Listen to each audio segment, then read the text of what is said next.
You've not got the Peter Andre 6-pack then to go with the Peter Andre Barnett? I haven't, mate. It ends here, honestly. I have 6-pack of beer underneath. Good lad. I expect nothing less. I don't know. Curtis is supposed to be coming back in. I'm not too sure. How have you done that? You seem to have done that like overnight. I don't know, mate. I put a shitload of gel on it and trying to keep it like down. a different person the last time we did one of these. Only a few days ago. I'm stuck with either bald with a beard or bald without a beard. Those are my two options. Two looks. And bald with a beard takes about 3 months for me to grow a beard. So you know what I mean? It's not like it suits you, man. I was looking at you on there. I can't remember whether when you were doing a house in earlier on. Yeah. And I thought, he's lost weight, man. He's looking good. And I think it's convincing people I've lost a bit of weight, or some people anyway. Others may disagree, so I might just keep it for a little while. Detracts from the belly because everyone's looking at the beard. If you shave strategically there, you can and grow it like that, you can make it look like you haven't got much of a chin. So it's quite useful in that respect. Do you know what I mean? You just got to get the lighting right, as I'm often failing to do. So yeah, it's a bit of a tip there for you. If you're struggling to lose weight, just grow a beard. A lot of envious women out there now trying to grow facial. Sure, yeah. I can't help them there, I'm afraid. If it's any consolation, in my opinion, Biggie's beautiful anyway, so don't worry about it. Yeah. Don't listen to that nonsense. What's on the agenda today, Arkid? Well, I wanted to talk about nothing to do with riots and racism and stuff, but they keep rioting and being racist. So it's like, what else are we gonna do? It's mad, isn't it? It's like you can't just be fiddling while Rome burns. But do you know what I mean? You've got to acknowledge it. Yeah. All right. Well, I'll let you do an intro then, if you want. You can intro it, and we'll crack on. I'm sure. Okay. We'll go with the flow. All right, okay. Hello, welcome back to Scotty and Motty. Thanks everyone who's been subscribing. And we had a shitload of comments on the previous show. We tried to get back in touch. Loads of nice comments, and we're really glad you enjoyed the episode. We're here to talk a load of crap for the next 60 minutes. Insightful, hopefully, funny, usually, and then we'll go on a load of tangents wherever we end up. I've had a good week anyway, Jay, aside from the news that's been happening whilst London was burning. Yeah, I mean, it's always in the back of your mind what's going on in the world, obviously, because unless it affects us all and you can't ignore it, and it is sad and it's frustrating, and a lot of it makes me angry as well. But on a personal sort of more, family level, it's been a good weekend. We did the family quiz. It was my uncle's birthday. We had a good laugh then. It was my turn to host it. And it's been good to catch up with like some of my cousins and stuff that I don't really see a lot of. And then just spending time with the people that live in my house. They're always good fun. So yeah, it's been all right. What about yourself? Well, I'm just about to get a delivery of hot chocolate. I've got a mad craving for hot chocolate. Sorry, not Elizabeth, not professional. Don't worry about it. Well, thank you very much. Okay. No marshmallows or cream on it, like we'll get by. It's not, you don't get this in Costa. Seriously, that's disgraceful. Imagine delivering your hot chocolate without marshmallows or cream on it. I trust you'll give a bit of feedback later after we finish this. Yeah, I will do. I've been trying to enjoy stuff, but it's hard not to get sucked into it. And I did the mistake the other day when Stormzy did the tremendous gesture of offering to donate a £10 million over 10 years. And then I pressed the comments section on the tweet. I was like, and as soon as you do it, it's like, you idiot. You know what I mean? It's like when you're at a bar and someone says, do you want to do shots? And you shouldn't do shots because you're going to have a banging headache afterwards. And that's pretty much what it is. It was just fucking raining gammon. And it was just going down, raining gammon. And I was like, how can you even be upset or annoyed? And it's just be honest and be racist. I've got much more. One of those comments was just like, I don't like the fact he's doing this because he's black. Would you respect him more than, he's doing it because he's a snowflake, or he's doing it to try and get rid of whatever? And it's like, oh no, that was it. Though I know what you're going on about it. It's sort of like, well, why is he giving money towards black causes and stuff like that? And it's like, you don't get it. Like, this whole movement has been about equality and Black Lives Matter for a reason. There's a good reason we're having this conversation right now, and people just aren't getting it. Not everyone. A lot of people are getting it, and a lot of people are supporting it and understand the message and are trying to carry that message across. both on a sort of personal level in what they do day to day and publicly and helping out in other ways.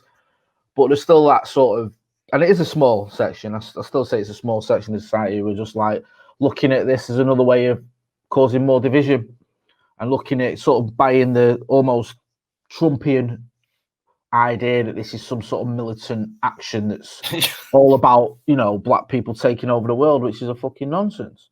You know, it's, if you boil it down to simple facts, is black people are asking to be treated the same, and because of that, a lot of people are losing the shit. And that's, for me, how, you know, if you boil it down to its most simplest term, that is it.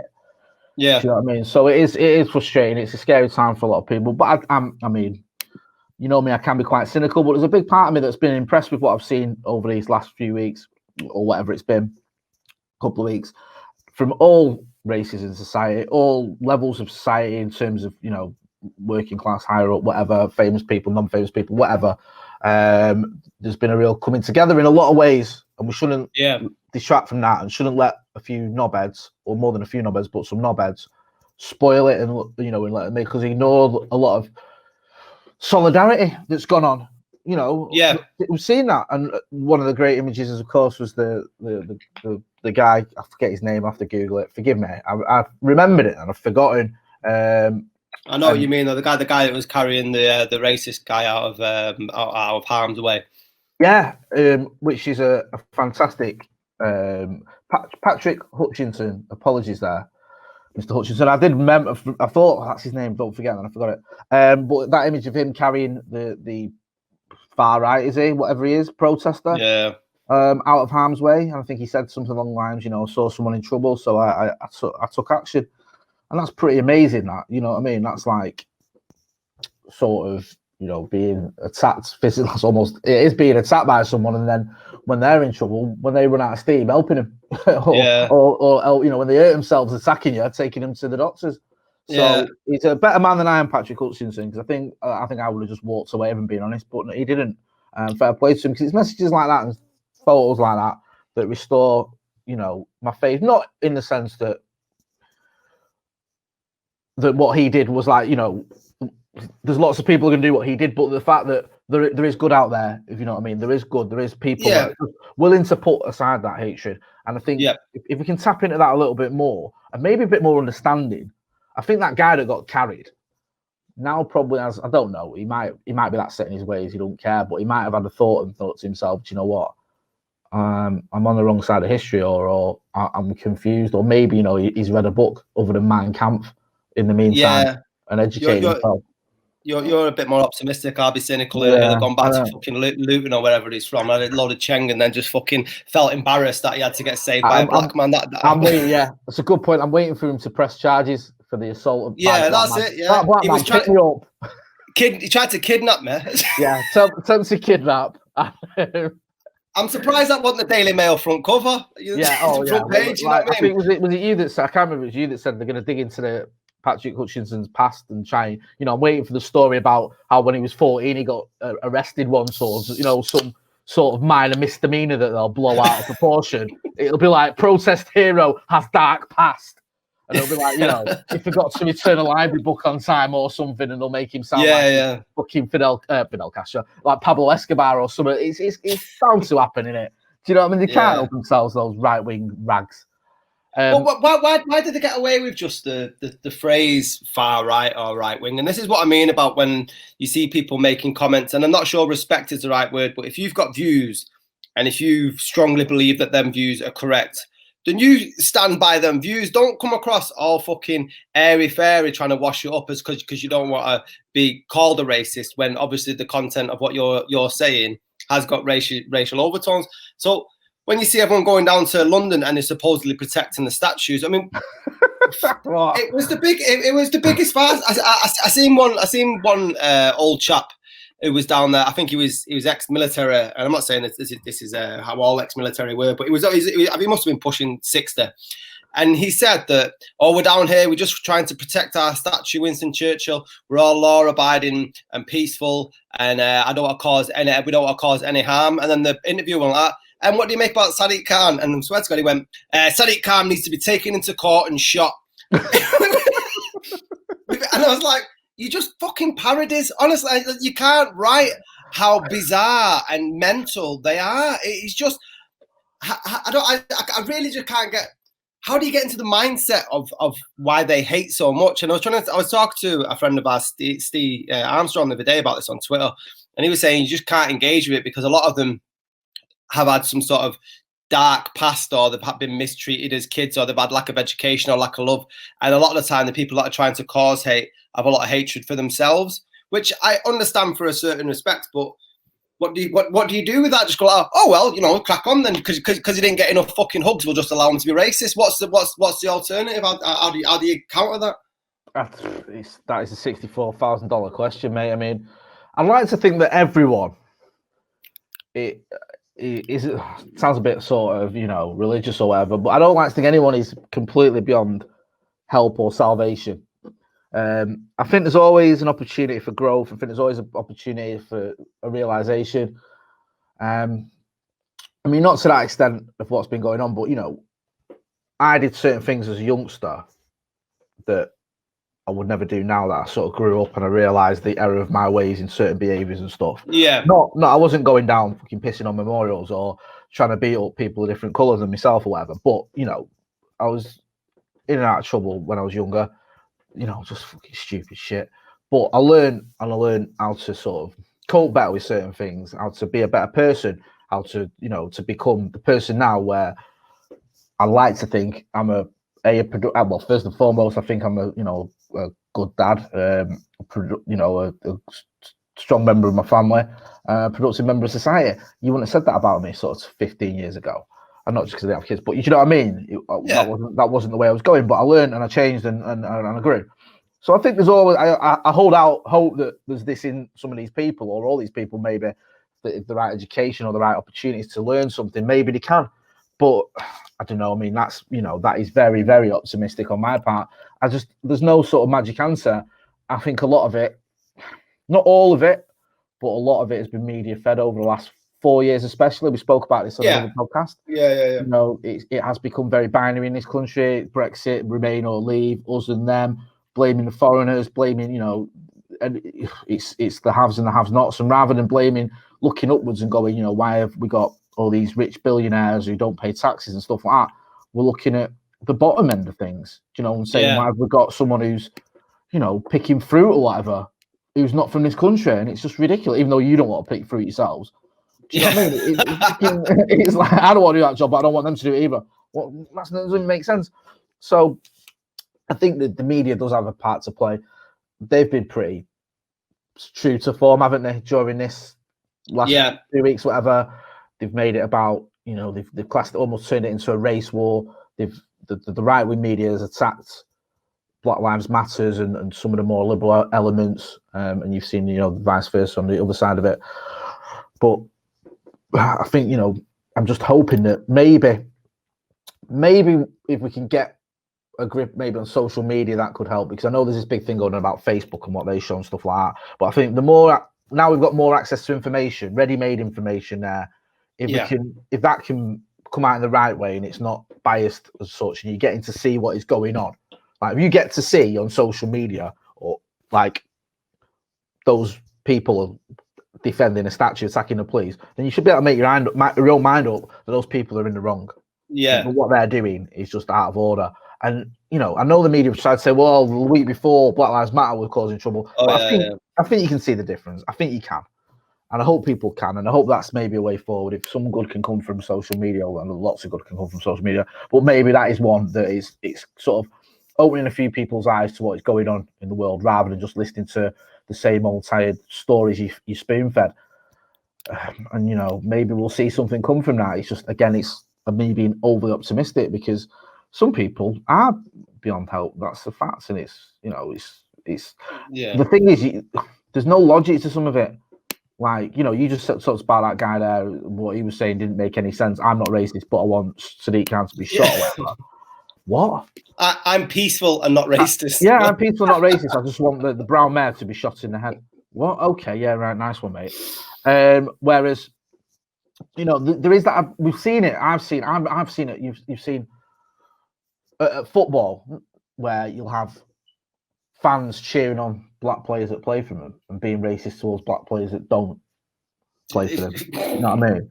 Or black players that play for them, and then when that same black player plays for another team, they'll be racist towards them. It doesn't make any sense. Yeah, and that's the problem with racism. A lot of it doesn't. But who knows? Maybe a bit more education, a bit more information can steer out this, mate. You know, I just don't know. It's just we do need to get a grip of it, and especially I keep going back to the media, but the media needs to be better. You know, just be better at your fucking job. Be more honest. As Alex Ferguson said, your job is to tell the truth, and if you can't do that, you need to find another job. It's that simple. Do you know and I think too many of them are scared of being outspoken and being the one to actually put their head against over the parapet. I had a bit of a revolutionary idea or a light bulb moment, right?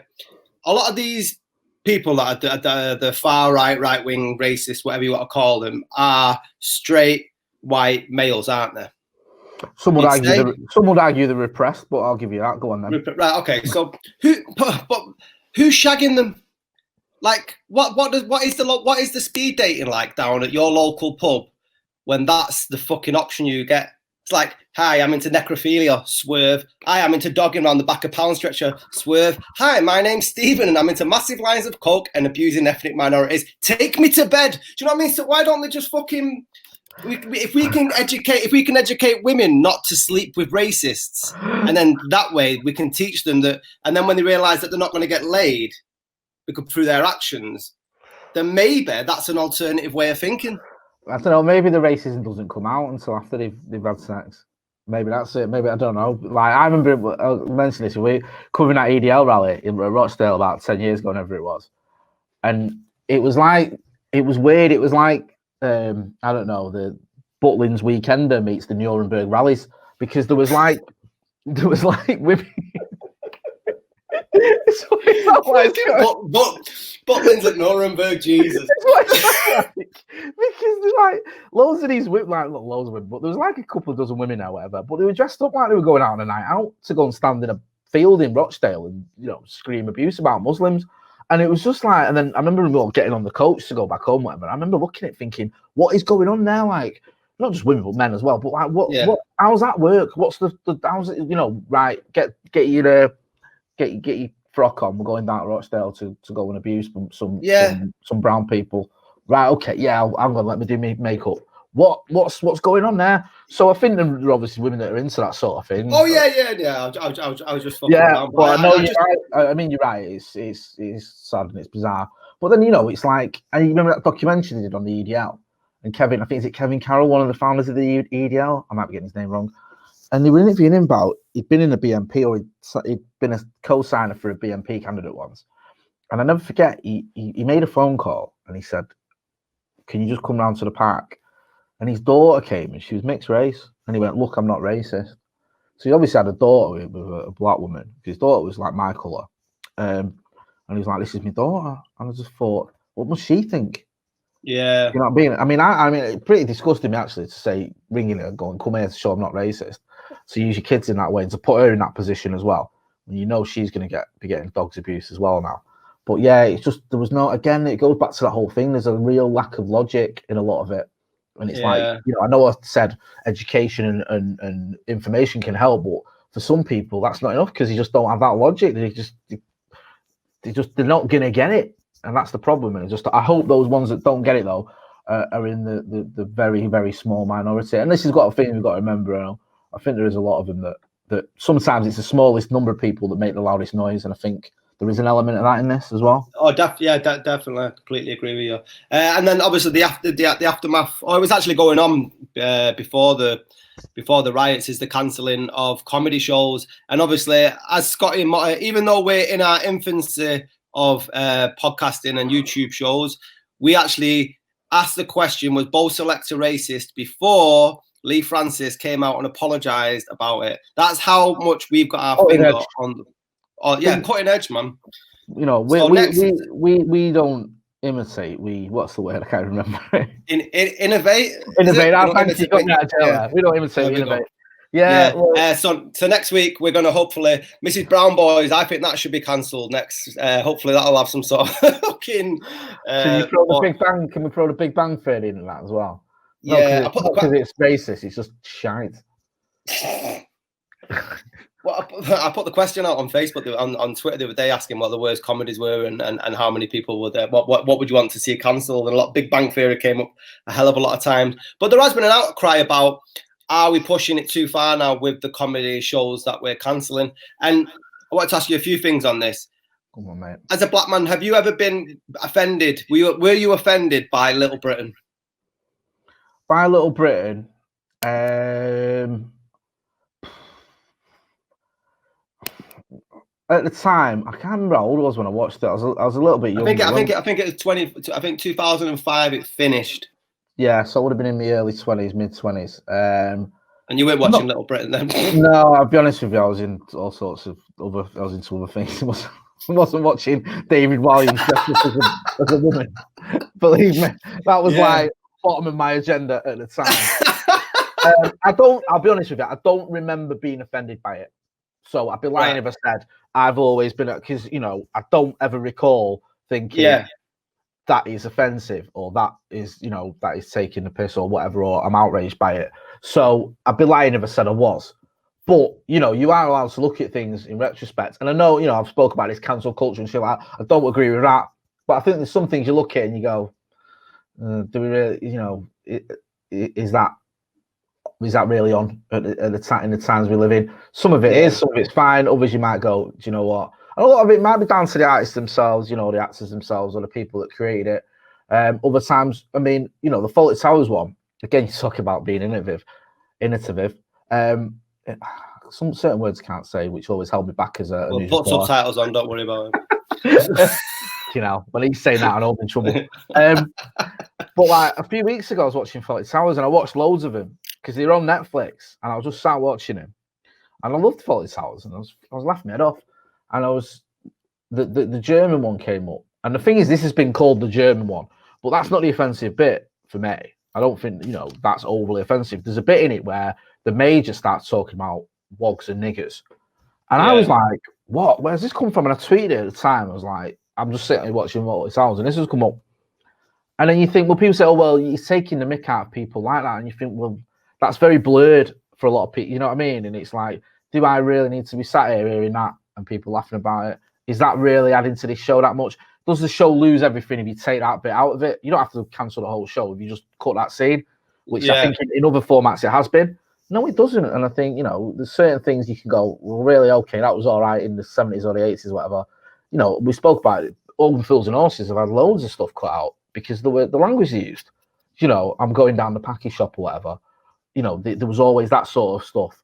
Or, I was talking about some of the West Indian guys in it or whatever, where you just don't do that anymore and it's not really acceptable.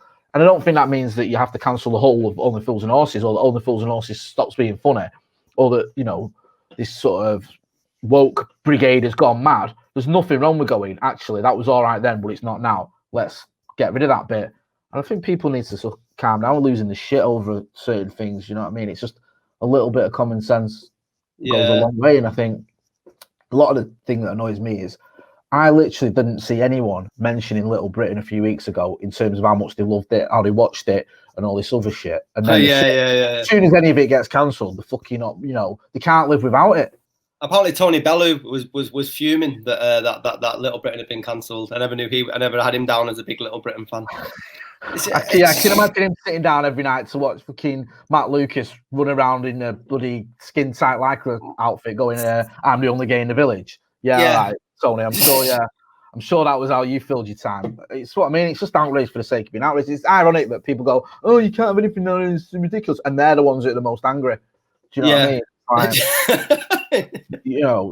It's just proper through the looking glass tackle. So I just think, I mean, I don't think there's anything wrong with revisiting certain topic or revisiting certain shows and saying, in the current climate, in the current sort of time we live in, that isn't okay. I don't really get the problem with that, if I'm being honest. That's just my opinion, take it or leave it. But I think people are getting outraged about outrage. And a lot of the time, it's not even outrage. It's just people going, well, is that okay now? Maybe it's not. And then the outrage comes in when people go, oh, you can look at you. What's next? Next thing you're going to be, you'll be taking.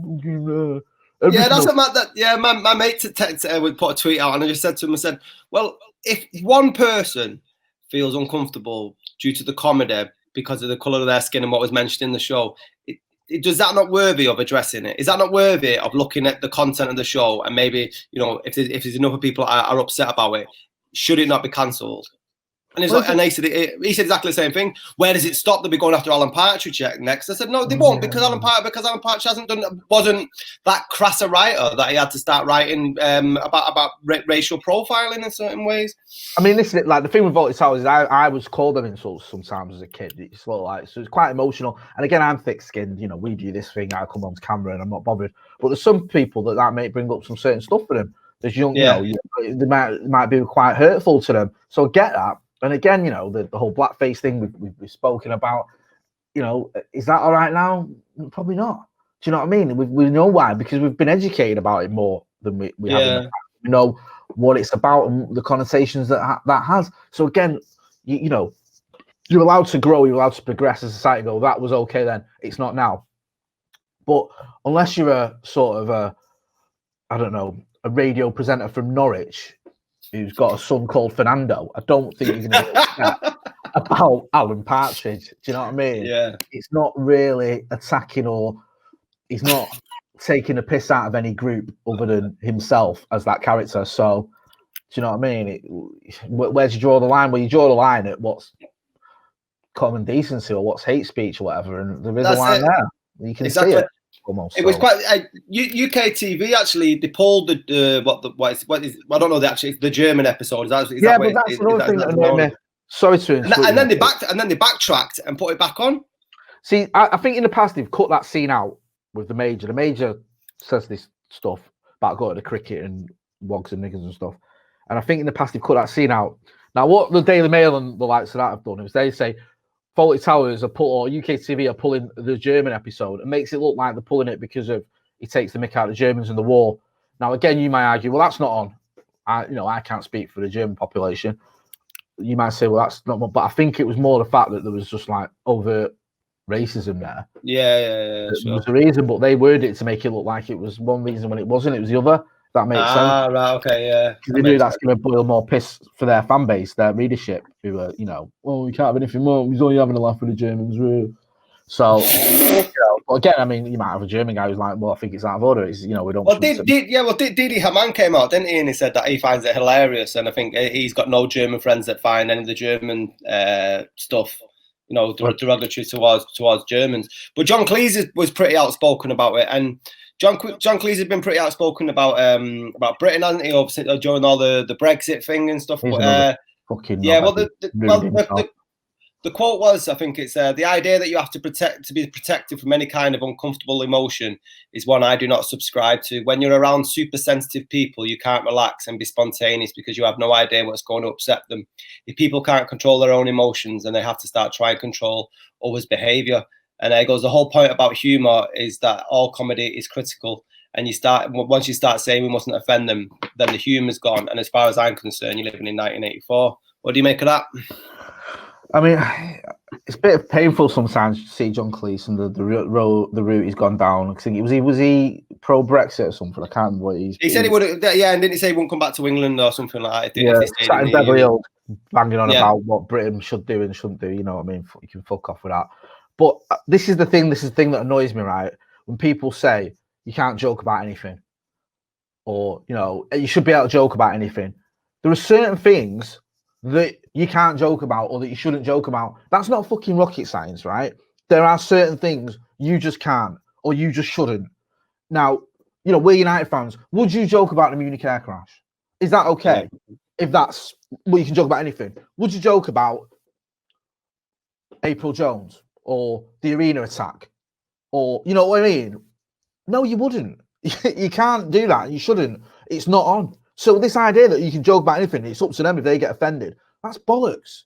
You can't just joke about anything. You shouldn't just joke about anything. There are certain things that you can't joke about and that you shouldn't joke about. So this idea that, oh, well, it's up to them if they get offended, it's just a fucking nonsense. It's utter garbage. And, you know, and people jumps on it and gone, oh, yeah, that's true. There's always been things you can't joke about, and there always will be.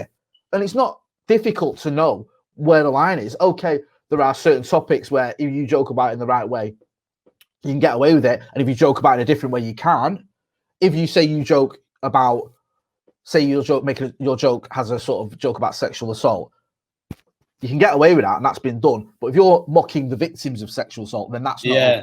If you're mocking the people that carry it out, that is okay. Do you know what I mean? So there's different sort of nuances and layers to it. But there are certain topics that you just fucking don't touch. So this idea that, well, if I joke about it and you get offended, that's on you. Well, no, it's fucking not. Like, there are, and even the people say it are hypocrites, because even they know there are certain things they would never ever joke about. There's lines that and sometimes those lines can get blurred. I get that, and sometimes people can cross those lines, get away with it, and come back and apologize and come back. But there are those lines, and you know what they are, and it's a fucking nonsense. Just sit there and go, you can't joke about anything, or if I joke, it's up to you. That's the most stupid thing I've ever heard. It's on you if you get upset about what I joke about. All right, test that theory. Do you remember that when you were little? And it's what bullies used to say, or why can't you take a joke? That was always the line, wasn't it? Why can't you take a joke? Do you know what I mean? Because it's not fucking funny. There you go. That's it. Tell you what, let's see what test new material. Go out at a funeral and just start taking a piss out of the guy in the coffin. See how what I mean? And tell everyone in the congregation they can't take a fucking joke. There's just certain things you don't joke about, man. Just, you know what I mean? It's not rocket science. People aren't as dumb as they act sometimes. I know that sounds a bit of a contradiction, but I don't think they are. I think they act dumber and simplify things because it's just easier for them when they know deep down that ain't the case. And it's easier for people to go, can't joke about anything, when they fucking know you can't actually joke about anything. They know that because they don't themselves for a fucking reason. Because it can be hurtful, there can be repercussions, and some things are like even illegal to fucking say. Do you know what I mean? So come on, let's not pretend that this is 1984. Is it fuck? You can get away with more now than you've ever been able to get away with in certain aspects, certain respects. It's just a nonsense to sort of go down that road and start playing the fucking victim because someone's took a scene out of one of your TV shows that you made 30 fucking years ago. Come on, get a grip. I do wonder if there's any more in it, because John Cleese got took to the cleaners, didn't he, by his missus a few years ago, and that's why he's doing fucking shitty health insurance adverts or whatever. So I wonder if it's because he thought his money might be decreasing for his income by taking stuff off. Them bloody Germans. The sad thing is, right? Like with The Life of Brian, like John Cleese and Michael Palin went on that show, didn't they? Where was it Tim Rice, I think, presented it, where they argued with the clergy about the life of Brian and how legendary, mocking Jesus and that. And I get that. And that film, I don't think it is taking a piss out of Jesus Christ and Christianity. But and so with them, you think, I get where you're coming from. There are certain things where you have to argue the right to fight, to make these shows or these films or whatever. And Life of Brian was banned when I was a kid. It was banned. You couldn't get it. I think they banned it on television because they wouldn't show it until I was I was in the early teens or whatever. Then I think Channel 4 did a banned season with films where that was one of the ones they eventually were allowed to show. And they'd had like pickets at the cinemas and stuff, and people saying, making the wrong assumptions about it. So get where he's coming from there in that sense, that he's sort of fought this fight before, and in my opinion, he's been right.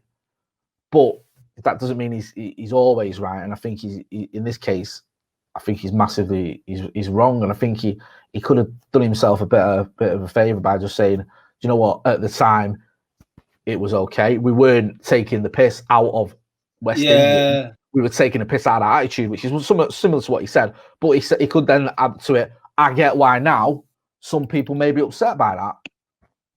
And if you take that scene out of the series of comedies I did, it's not the end of the world. But again, he's just sort of dug his heels in and gone the other way. It's been a bit interesting with sort of the difference between him and Michael Palin, because Michael Palin became, as he's doing his travel documentaries and stuff, I think the nation sort of took him to heart, whereas John Cleese seems a bit of a bitter, twisted curmudgeon, doesn't he? I think that's the difference between them two in the later years. Yeah, I agree, mate. And it's sad because I think even up to about 5 years ago, I would have said John Cleese was one of my heroes. I liked him. Thought, Fawlty Towers, I liked. Obviously, I didn't remember that bit, and it didn't put me off it. I genuinely don't remember that scene until I recently watched it. I like Python. I've been a Monty Python fan, and I liked Fish Called Wanda, which he wrote. I even like is it clockwise, which is a shit film. I like that where I didn't mind that where it was the university. I liked it. I liked it. I the teacher that goes through all these dramas trying to get to I can't remember what event he's trying to get to. But yeah, I'd always liked John Cleese. I liked his little cameos that he does in certain films and stuff. So it's a bit of a shame that, you know, he's going on this road, because you think it's not the hill you should be dying on, in my opinion. No. But he's right there next to Morris, you know, in Former Heroes. Let's move on to The Sun. That has the history of being a massive cunt. And then last week, printing a story about J.K. Rowling's former husband admitting to smacking her in the face and not regretting doing it. What do you think? Do you think the responsibility of that is in The Sun to do that? They said they weren't promoting or anything. They were trying to protect future anybody else who's suffered from domestic abuse. Right. Highlight it, I think. Well, for starters, there's several things to this. For starters, he's lying. Yeah. She's gone on since she left him to go make £1 billion or whatever and become the most successful writer in the history of literature commercially. So if you don't regret cocking that marriage up, I don't know what fucking planet he's on, because, you know what I mean? Can you imagine that? Yeah. Can you imagine the one that got away wrote Harry Potter? Yeah, she wrote Harry Potter. She wrote the most successful series of books in the history of literature in terms of what money they've made, and you fucking ballsed it up. She was in love with you, but you cocked it up by being a knobhead. Imagine this. How do you sleep at night? Yeah, mate, not very well. I'm sorry to my son for a packet of fags, probably. Yeah. You know what I mean? Like, so he's lying in here. Do you know what I mean? He's lying when he says that's like, you know, that's like the woman that dumps John Lennon just before he starts the Beatles or something. It's just, you know what I mean? You're lying if you say you've got no regrets, or you don't regret being a twat towards her, because obviously you do. But that's by the by. I mean, it's pretty horrible. It's The Sun. And I just don't get who the fuck keeps buying this paper. You know, we saw it a few months ago when lockdown started. The usual suspects, Dan Wootton and all them other muppets who write for The Sun, saying, you know, for the price of it costs the price of a cup of coffee. We're struggling. Please, you know, buy The Sun. Yeah. People going on, you know, I'd rather buy a cup of coffee and sip it down the fucking grid than buy a copy of The Sun. I've not bought one. I can't even. Probably when I was, 17 or 18, I might have bought it, whatever. They're just a horrible, horrible newspaper who just do horrible things to everyone. You know, I mean, look at the treatment of Liverpool fans, scouts after Hillsborough. That's one thing. Regardless of that, even though, you know, that is horrible, obviously, to treat him that way. Even without that, which is bad enough, but you look at since then, you know, I remember when Patrice Evra got racially abused by Suarez, they dug out a video of him saying the N-word. Do you know what I mean? I have no sort of relationship to what was going on, but I don't know, just to try and close shit. They've just absolutely almost destroyed people for nothing. You know, you look at, was it Christopher Jeffries? Caroline Flack. Christopher Jeffries, I think, the guy that was accused. Oh, yeah, that accused. Yeah. Who else? Oh, there's just a little, and it's like they always sort of go for the lowest common denominator, the bottom of the sort of food chain, whenever they can find a story. How did they get away with it, Jay? Because it's just people will buy it and will read gossip, and it is gossip half the time, and some of it's not even true. You know, well, lots of it's not even true, and you'll see like they'll do a front page spread. I remember the one was about Muslims, like 1 in 5 Muslims wants a jihadi or whatever, or wants rape. and when you looked at the data and the survey, it was like that's not what the data showed you. It showed you that. So I don't know, the way they'd worded it was like 1 in 5 Muslims didn't care about that sort of thing, so they changed it to 1 in 5 Muslims wants to kill you. Do you know what I mean? And you've just got like literally millions of Muslims going, "What the fuck are you talking about? I don't care about." Can you imagine the poor work experience bloke, wannabe journalist that's gone to The Sun and is there at Fleet Street, wherever they are, and said, "Right, we've got a project for you today. I want you to go out to the supermarket and ask how many Muslims want to do jihad." Hi, I'm from The Sun. Interested in jihadi? No. Okay. Rocking up into the mosque. Hey, excuse me. Just got a bit of a Q&A. Excuse me, man. Can you just stop that? No, I won't take my fucking shoes off. I'm not going to be here long. Right. Some questions. Right. Any hands up? Hands up if you want a jihadi. No, not you with the claw. Put it down. No. Yeah. No. I'll put you down as a maybe because I can't see someone at the back there. I can't see with your hands up. I'll round it up. Do you know what I mean? It's like it's a nonsense. And then they had to do like I don't know if they had to do a retraction or whatever. It's not a retraction. It was like a clarification, which goes on page 17 3 months later. In a fucking little line that just says, you know, on the 7th of July, we ran a story, or 7th of whenever, we ran a story that said 1 in 5 Muslims want to kill everyone. This wasn't wholly accurate, and that's it. Do you know what I mean? It's like fucking hell. But people do bite because, for starters, they'll get some scoops. They'll get scoops. They'll get stories that aren't just made up. They'll get interviews that aren't just made up, where they'll have a big interview with someone who, the girl from Little Mix, for example, when she spoke out about bullying and a suicide, she spoke to the Sun. That's who broke the story and they had the exclusive. And this is the irony, right? I remember when Paul Merson, I think, did an interview, and he came out that he was addicted to. He's an alcoholic, he was a gambling addict. I think he was addicted to cocaine as well. I think he had he had a lot of he had the hat trick. He did. And I'm pretty sure he sold his story, or he did his first interview to the Sun. And some people are like, well, why did you go to them? They'd hammered you. They were horrible. And he's like, because if I didn't, they'd have hammered me. If I go to them, and I say, right, I'll give you the exclusive, I'll give you the interview, then they'll be nicer towards me. If I go to the Mirror or, whoever, the Mail, whatever, then the Sun will just fucking hammer me. And it's like, that's the sort of catch-22 you're in, I think. If you've got one of these stories and you know the truth's going to come out, it's like, do you go to the Sun or do you go elsewhere? And I think people do need to take a stand. Need to take a stand when it comes to buying it. Just don't fucking buy it. Yeah. And take a stand when it comes to giving them interviews. I tweeted something at the time when the J.K. Rowling thing was going on. My missus, this is how fucking, imagine go to journalism school. I studied journalism at uni, and I've covered some stories, but I can't imagine having to cover this one. My missus got an Easter egg. Not an Easter egg, it's like a Father Christmas thing. And when she opened it, it's chocolate Father Christmas thing, sorry. And when she opened it, it was shaped like a dick, like a penis, right? So she tweeted a photo of it or whatever. And then the Sun obviously got onto this and thought, oh, this is a fucking fantastic story that, just what I read is what I hear. So they were like, the messages like, can we use your picture? And would you be able to chatting to us? And she just said, no, thanks. I won't be able to look my children in the eye. I ever told them I'd ever had anything to do with your rag. Played a lot. Yeah, you've seen my Twitter. Go back a bit. I tweeted it out, and I was just like, I've never been prouder. And it's just like, you've just got, I've had them use my pictures. They've asked permission. I've said no. Videos I've posted, and they've used them anyway. Did one at a football a few months ago before lockdown. And it's just, I was chasing them up, trying to get them to take it down. I wasn't asked about them. I don't want any money off them. I just don't want them fucking using it. And it's difficult, but yeah, you just got to try and take a stand, because it's just they cause shit constantly. Do you know what I mean? Yeah. You saw it with the News of the World, which is basically the Sunday Sun with Millie Dowler's family. They scrap the News of the World and then they bring it back fucking a month later as the Sunday Sun. Hacking phones. It's just a joke, innit? Hacking phones, ruining lives. How is there no is reproach the word? Is there no like independent? You'll know because you're a journalist. Is there no like independent? I don't know, like you have a financial ombudsman and shit. Is there nothing like that? Sort of journalist. Yeah, well, like you said, the sort of history that they've got of ruining lives, and in many ways, the Sun were the first trolls, weren't they? I suppose in media, weren't they? I suppose that's what the Sun are. And when you look, they do have blood on their hands for how they treated Caroline Flack, the way they hounded Princess Diana previously, the stuff that they printed about the Hillsborough disaster.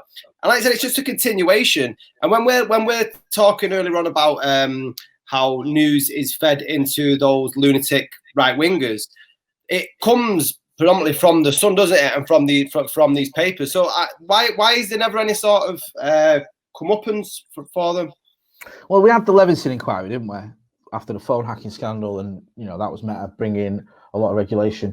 But you look at government and you look at who goes from these papers, where they go to work for the government, a lot of them.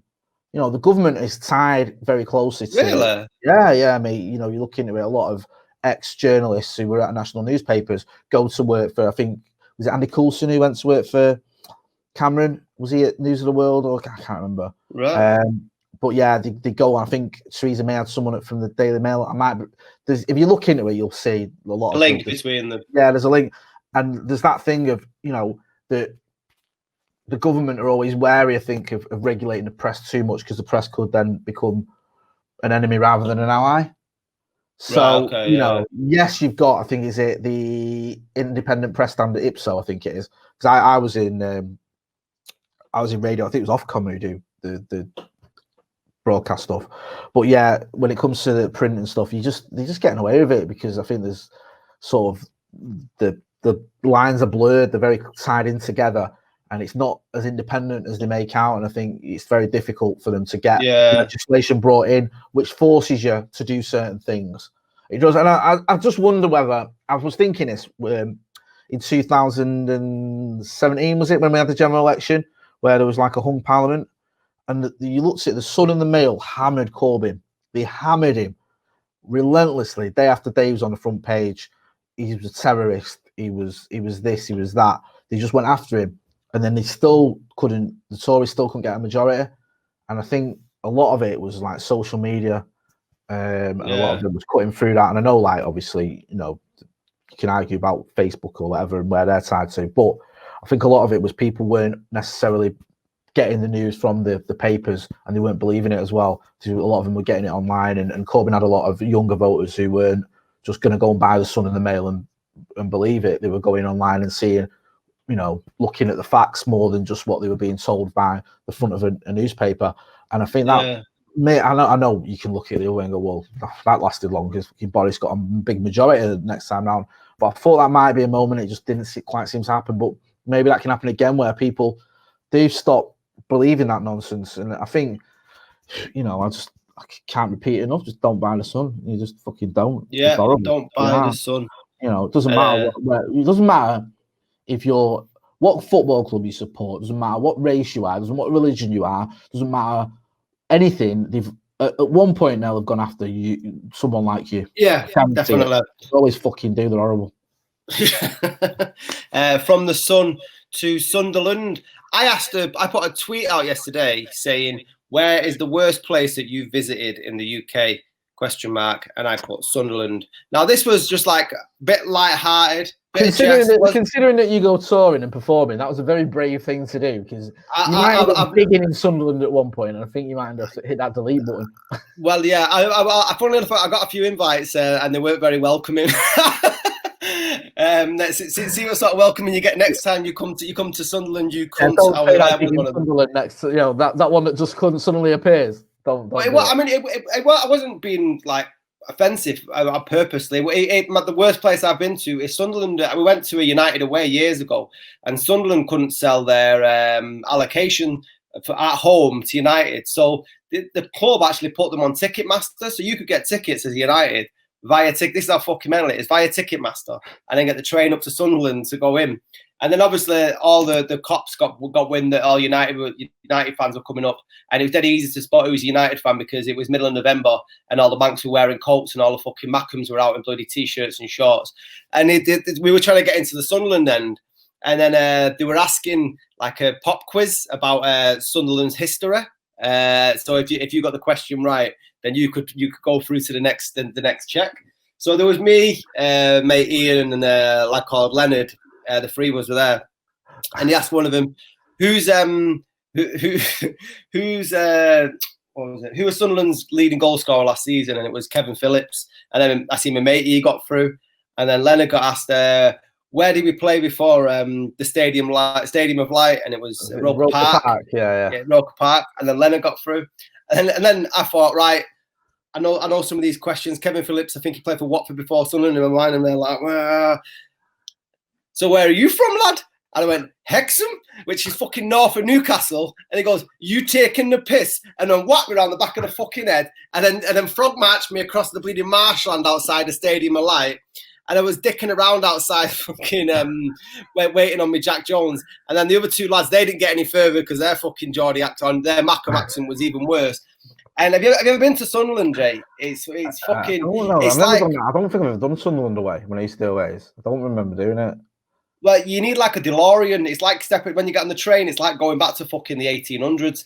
Got off the train, it's just grim. And then the only success we had, because we were trying to find the football results, we found one pub in an entire city centre that had fucking teletext. to watch it. And then we were just sat there getting fucking ribbed by the locals, and it was just a grim experience that I never want to repeat. So we got back in the DeLorean and ended up back to 42nd Street by I think about 12 o'clock, and then got absolutely levered. But the thing is that my experience of traveling around England has been pretty decent, except for in Sunderland. So that's where it was. But the fucking abuse I got off the back of it, like I got an email, I got polite emails, and I got really offensive emails, like one threatening to shoot me in the kneecaps, and another one was it was cool. I'm keeping them. I'll show you how friendly Sunderland is by shooting. Yeah. And then one bloke wrote me a really beautifully written one saying, "I'm just inquiring to see why you feel that way so strongly about Sunderland and where you've been. I'd like to invite you up to come up to Sunderland, and I'll show you how good the North East really is sometime in the future. I don't expect a reply from you, but it would be lovely if you do." So I replied to him. Don't fall for that. I replied to him, and I said, "Once COVID's gone, I'll take you up on that, and I'll go to Sunderland and see what it's like. And I'm going to bring my mate Motty." No, I'll tell you what, my dead body, literally, he's there sharpening his knives now. He's holding his shotgun, sharpening his knives in his shed, naked. Well, I just wanted to take this moment to apologise to the people of Sunderland. It wasn't a personal attack, but then I think about 4,000 people replied, and I didn't do the thing where you take off your notifications if you're not following them. And my phone was going fucking mental. And then there was like, Cleethorpes is the worst place I've ever been to. I seen a young lad in the skip, he must be in 7, and he threatened to cut my legs off with an axe. And then it was just like it was just like the worst trip advisors. Yeah. So where's the worst place you've been to in the UK, Jay? Right. It's difficult, this, because I saw it, and normally when you ask me a question, something springs to mind straight away, whether, my favourite this or the worst, whatever. I'll have an answer straight away, and I struggled with this one, mate. I really did. I mean, when I was a reporter, this is quite weird, because when I was a kid, I used to love going to Blackpool, and I've even took my kids there. You know what I mean? Pleasure Beach and stuff. I've even took my kids to Blackpool. Look. Yeah, that's how great a dad I am. I've even driven that 40 minutes down the road. You know, over the year. They should put a fucking statue up for me. I'm telling you what. But when I was a reporter, I used to cover Lancashire and Blackpool. Like, other than the Pleasure Beach, the actual town itself. I'm sorry, people of Blackpool, but it's a fucking dive. It really is. And it's like, there's a massive smack problem there, really badly. And like, and I know all areas have the drug problems, but Blackpool, it's got it fucking bad. And I had a few stories that were just like grim, like proper, like grim, sort of dirty places in Blackpool, but in Blackpool itself. And yeah, it just made me, it was an eye-opener, because I was associated Blackpool with, ice creams on the fucking beach and seeing the Blackpool illuminations and going on, the Grand National whatever roller coaster. But if you actually go into the town of Blackpool itself and some of the shit that goes on there, there's only a few places I can think of that are sort of have that sort of level of poverty and depravity. And it pains me to say it, because, I'm not saying the people there are horrible. They're not. They're just in a shitty situation. I don't know if me and you talked about this, but they voted for Brexit. I think that was me. I don't know if me and you were on about. No. But I mean, a lot of the places did, and that sort of brings us back to many points. That was almost like, I think the European money was propping up the town as it was. Voted to leave. Well, that's like the place in Wales, wasn't it? There was a place in Wales, and Sunderland was there. I think Sunderland voted Labour now, but there's a lot of places like that. I think Sunderland was Brexit, yeah.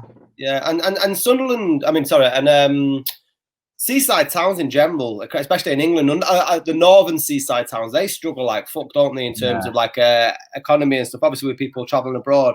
But it's like walking into a Ken Loach movie while going into Blackpool out of season. That's how fucking how dark it can be, and it is down to the economy and stuff. I remember once. Sorry, since I went to, I did a lot of stories in Blackpool. I remember once, the news editor said, "There's this like." I was working for Rock FM in Lancashire, and she said, "I've seen this story in the local paper or whatever, where this guy saved his son's life. His son OD'd on illegal high that he bought from Blackpool Market, and he found him like comatose, whatever, upstairs, and he gave him mouth to mouth and saved him. So do you want to go and interview him?"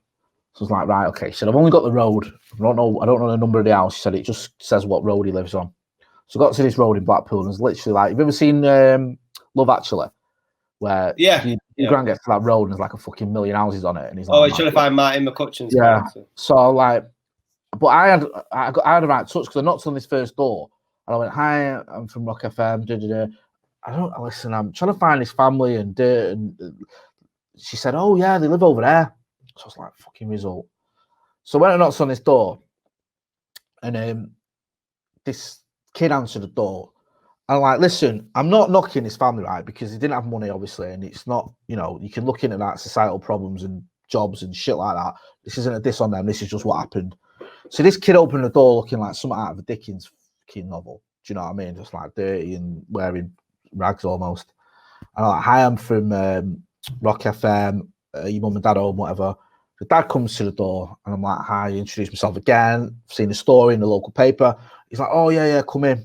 So walks into this house, and like where the living room would be, I've just seen bodies, like just kids lying on mattresses and sleeping bags.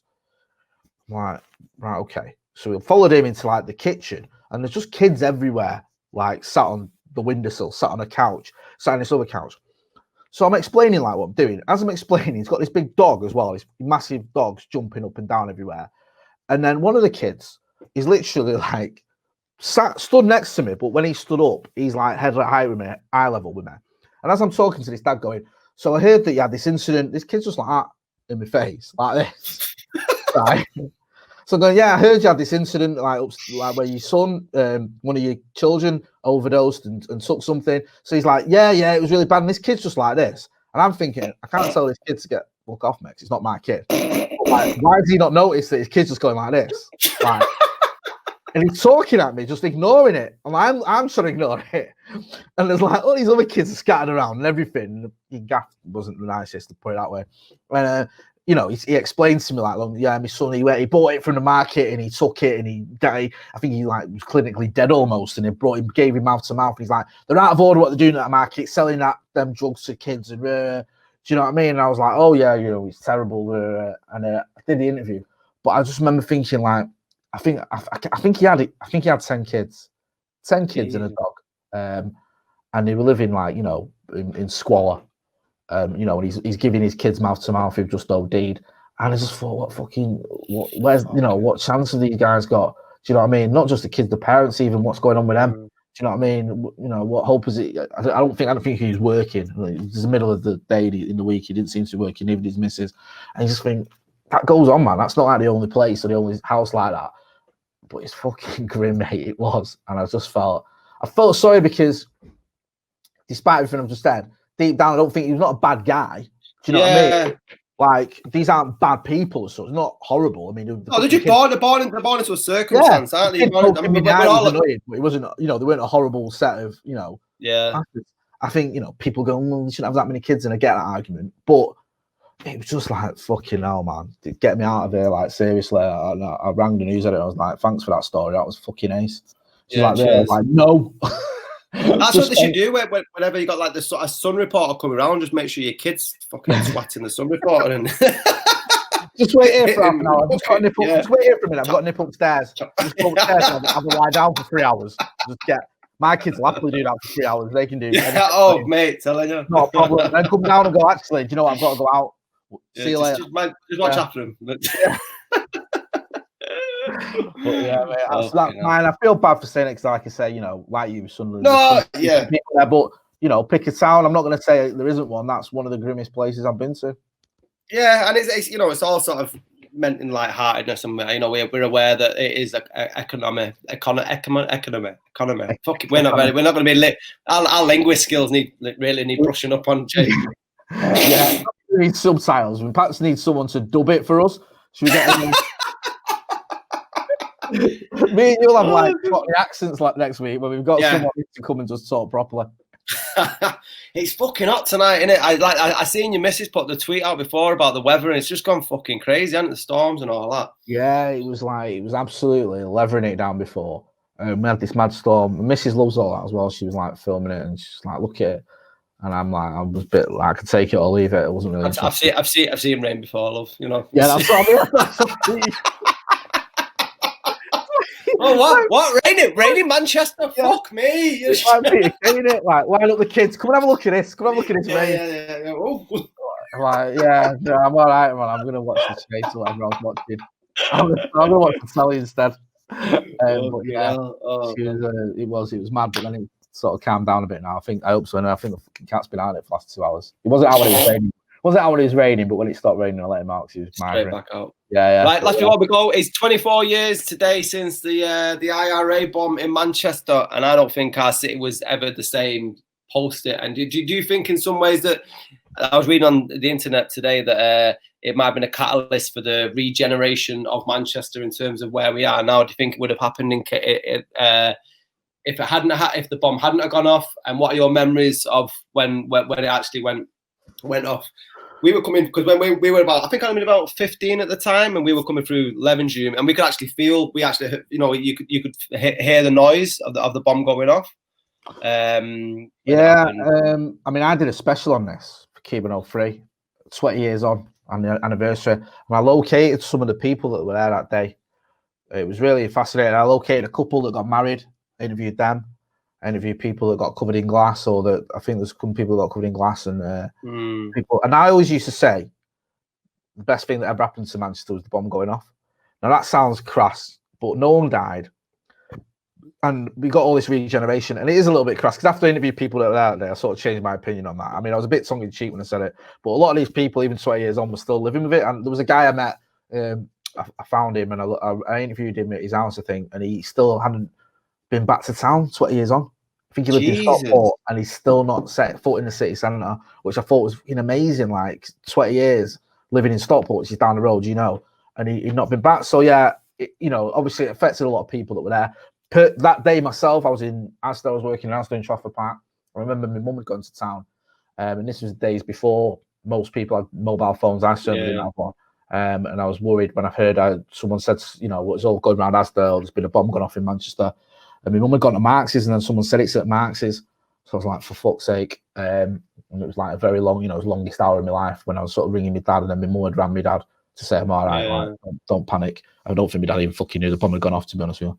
I'm not joking, he did. But yeah, it was, that was my sort of memory of it that day. And then when I revisited it 20 years later and interviewing all these people, it's sort of, telling the story and what happened that day and how scary it was for a lot of people because, you don't know if everyone's okay.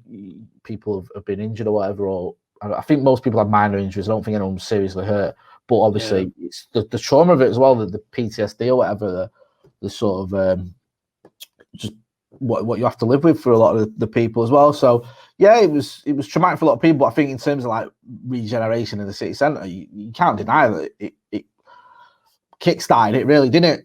It gave them an excuse. I mean, I'm not saying it was, that's a good thing this bombing off, because like I said to you, the people I've interviewed that were there made me rethink that sort of that idea. Yeah. But it did kickstart, where is it's where obviously Marx's and Selfridges and all that, isn't it? Is it the trying? Yeah. The corn exchange one, I think. So there's positives off the back of that. I think I heard someone say, the bomb going off wasn't a good thing. Manchester's reaction to it was.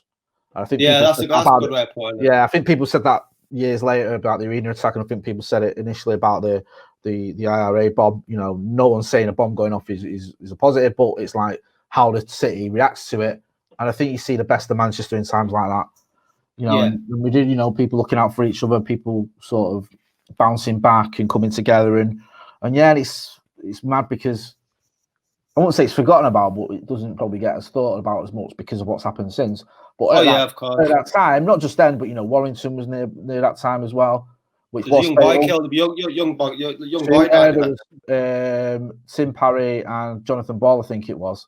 If we're getting their names right, forgive me if I've got them wrong. I think those two. I interviewed Tim Parry's dad a few times, Colin Parry, who runs the Peace Centre in Warrington and who met the IRA, and he's all about reconciliation. He's an absolute inspiration, this guy, honestly, Scotty. Because I could not do what he does, and I don't mean that in an insulting way. I mean awe of the guy. He met like the likes of Martin McGuinness and people like that, and you know he's all about peace and forgiveness and stuff like that. And he's been through something that no parent should ever have to go through. No, he's managed to come through the other side of that and say, you know, I'm not going to be angry and bitter. I'm going to use what's happened to me as a force for good. So the Peace Centre in Warrington, he set up and built him and his missus like through funding and stuff, and it works towards peace and reconciliation. I did a few interviews with him. He's just a great guy. But yeah, amazing man. I know, mate. He really is. He's an inspiration to us all. But yeah, that time was a scary time for a lot of people. And as a kid, you sort of, you know, you don't fully get it. You just, it was all like, you know, and then, you know, they had the Good Friday Agreement not long after that, and it all seemed to go quiet on that front, didn't it? Yeah, it was mad though, because I don't remember like there being a big witch hunt for Irish as much as there were Muslims when there was like 9/11 and stuff like that. I think there was a definite difference, but we'll save that for another time because we're about an hour and 5 in. But I do wonder sometimes people that are born maybe this side of the millennium, if they actually got to see what Manchester was like pre-1996 when you had the underground market. Remember that Market Street and stuff like that? It was very much like what Sunderland is today. We're Scotty. Bubbling down. You know what? Fuck him anyway with the Poznan and all that shit. Sunderland Till I Die is a comedy. I fucking love it. Yeah, you Poznan fuckers. Right, this has been Scotty and Motty. Thanks everyone that has been watching yet again. If you could subscribe, tell your mates, and like down there, that'd be fantastic. We have got a guest coming in later this week, Alex Winters from CBeebies. We're going to talk about having beef with Mr. Tumbles and also checking in on what his favourite year of all time is and the best films and music from that year. So I've been Scotty, that's been Motty. Don't let the racists win, don't buy the Sun, and do not visit Sunderland. Peace.